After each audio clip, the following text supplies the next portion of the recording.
Question everything, for the truth should not be televised. And that's for sure. So with that, you always hear the Democratic Party, and I'm talking about allegedly, that Trump is racist. You hear this all the time. But my thing is, when has we walked away from racism in America? Especially when it comes to the system who oppress, demonize, Holocaust, massacre, and genocide us. I don't get it. When you go back to some of the first presidents of the United States, and many of them, they sort of owned our people, right?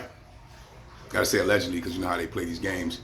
But that's the reality to it. So when you look back, you got all those dudes owning our people, having all these racist laws against us, keeping us in bondage, keeping us under this oppression that we still under today in 2024.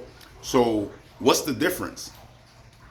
Well, the difference is, I'll tell you this, Trump talking about a platinum plan for just black people or Aboriginals of America. Just us. A plan to be able to do something for our people when it comes to bringing back small black-owned businesses to our community so we can spend money amongst ourselves instead of with every other nation that's taking the money out of our community and we never see it again. He's talking about removing the millions of so-called people that just came into the country in order to free up revenue for our community to not be suffocated with all these people and all these mouths to feed, and we don't get resources to feed ourselves. Thus freeing up the revenue before it can go back into our community so that we can have some sort of resources to build our infrastructure up.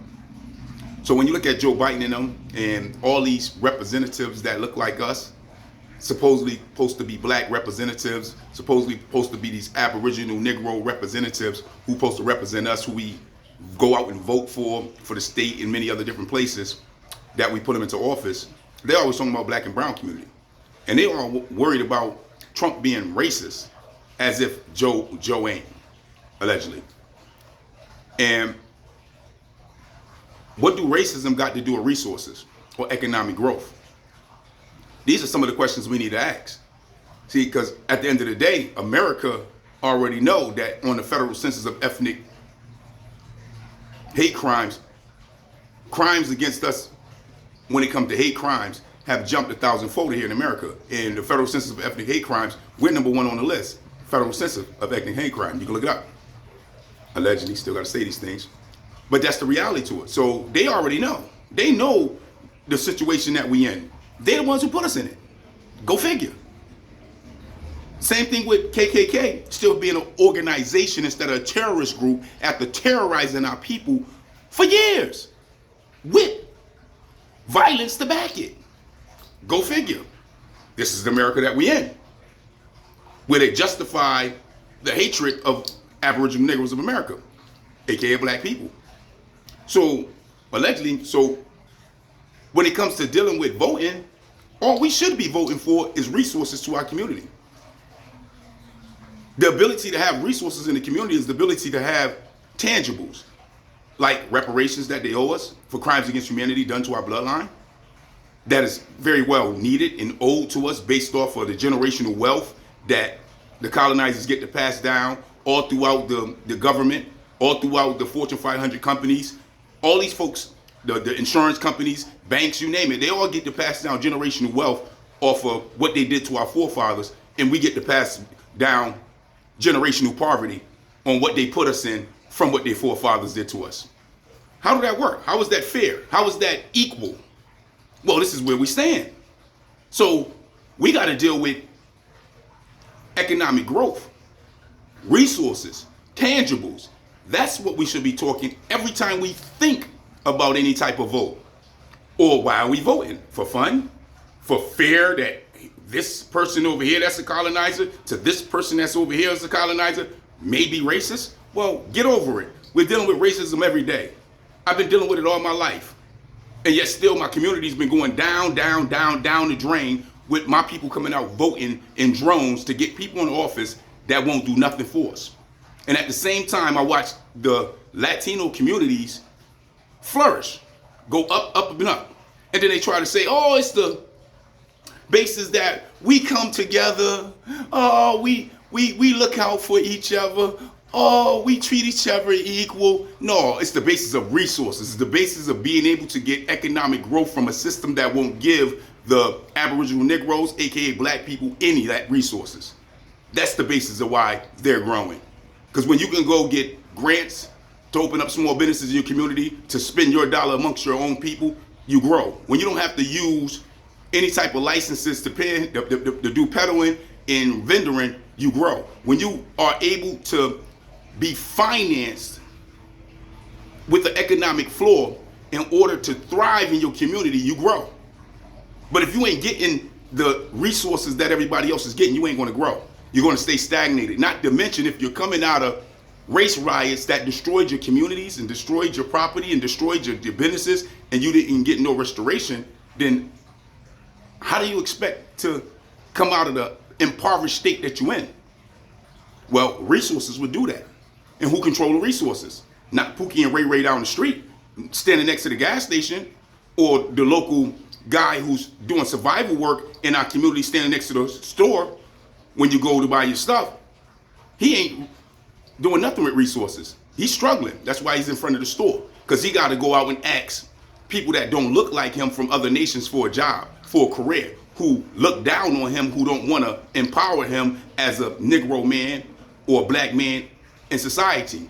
Thus ain't able to get ahead because he can't get no type of opportunity. That's just the reality to it. And we ain't talking about the little bit of 10 to 1% of our people that they allow to get involved in society. We're talking about the majority of us. That's where it's at. So with that stated, you need your own businesses, your own people hiring in order for you to be able to empower yourself. And we need resources to do that. Grants, loans from the bank. We got redline for years. Just look up redlining.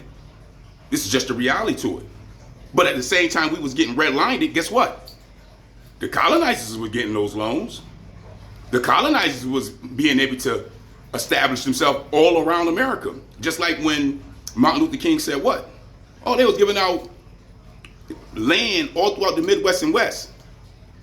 The federal government. Allegedly, you got to say today, even though you can look this information up, giving their people an economic floor with land grant built colleges to be able to mechanize their land. Free land.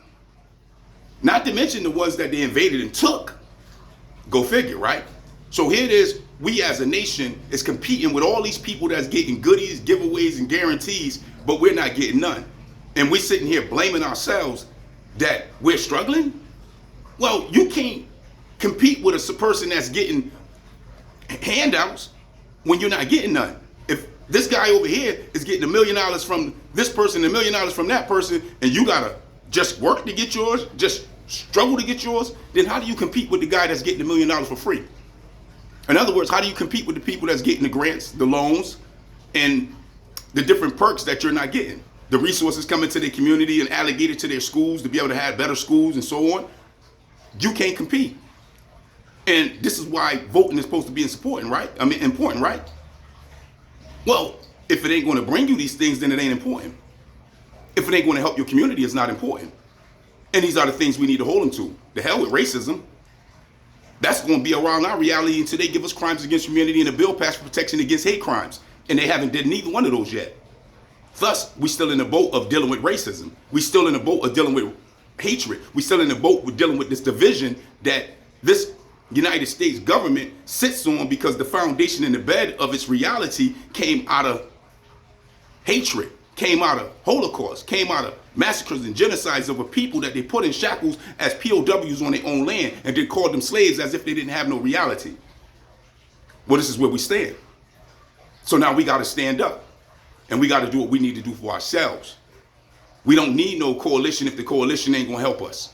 Everybody come to us to protest, to boycott, to help them get ahead, get past white supremacy throughout the years of being here, and then turn around and then turn their nose up against us, turn their backs on us. And then you hear your leaders talking about black and brown community. Well, where's the brown community out here fighting for us? Where's the boots on ground for them speaking on our behalf, or why our communities look like some tidal wave done hit them? Sitting around in ghetto slums and hood with boarded up businesses everywhere. Where's their tongue at speaking on this? Well, I just don't get it. And I just don't understand it. For that is the question. You let me know. Peace, praise.